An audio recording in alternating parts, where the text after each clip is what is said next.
All right, as we come to the end of our 3103 course, I thought I would just share this document that I put together for you as a bit of a quick 2-page summary of our course together that I'm hoping that you will maybe print out and keep in your practicum binder this year and next year, just as a bit of a reminder of some of these concepts that we talked about in 3103. So I had put here the good old pyramids that I'm hoping you will think about whenever you are teaching ELA around reading comprehension and written comprehension.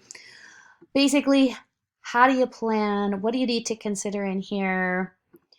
I've also put a few things I'm hoping you'll remember in 5 years.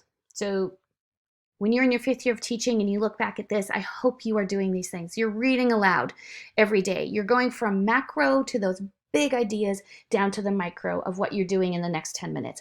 I hope you're critiquing reading and writing strategies and resources. You're going to come across a lot more reading and writing resources than we could share together. And I hope that you are critically analyzing them. I hope you're appraising, justifying, and utilizing Maverick projects. I hope those will inspire you to, all the ones that we did will inspire you to get away from worksheets, sort of standardize things, and really draw upon the creativity of yourself as a teacher and your students. I hope that you are able to engage all your students, that whole differentiation piece, and ultimately I want you to put great books in their hands. Put great books in their hands that they're interested in, and that will be the greatest gift that you can give your students. Okay.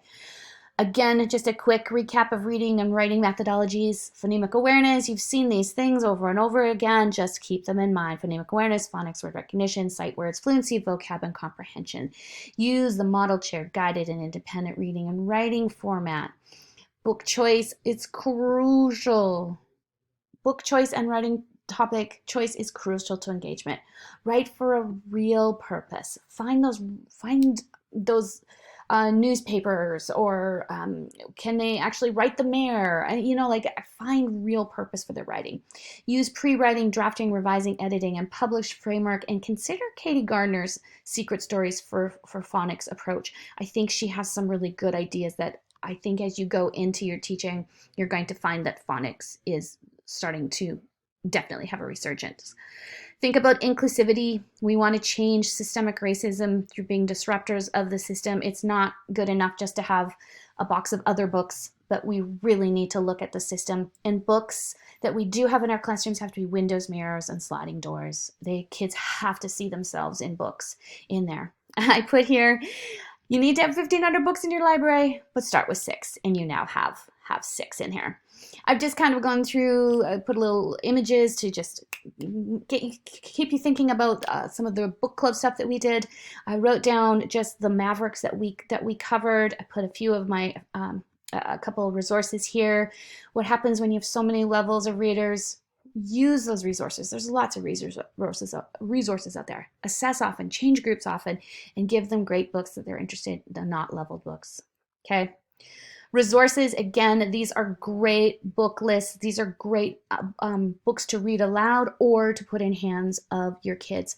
When you're talking about reading resources, this is from last year from 371, so I pulled this one up because I want you to keep Joyful Literacy Interventions, Janet Mort's ideas at the forefront, because she has some really amazing ideas on how to catch those kids who are struggling with reading.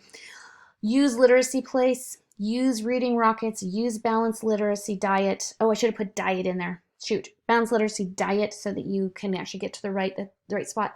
Katie Gardner, Fontes and Pinnell for writing. Lucy Culkin's Penny Kittle are some of my favorites. And I put some of my favorite podcasts there. Oh, you can't see it. It's the Jennifer Gonzalez Cult of Pedagogy and Betsy Potash, now Spark Creativity. I want you to think about your experiential learning and how hopefully how it had impact on your learning. So you actually experienced by looking by going to Delta, going to Cyprus, you reflected on a lot of assignments, you had that chance to reflect, you conceptualized, you actually created some year and lesson plans, and you experimented with some Maverick ideas. And there finally is that Marilyn Pale writing prompts. If you would really like those writing prompts, there's her book.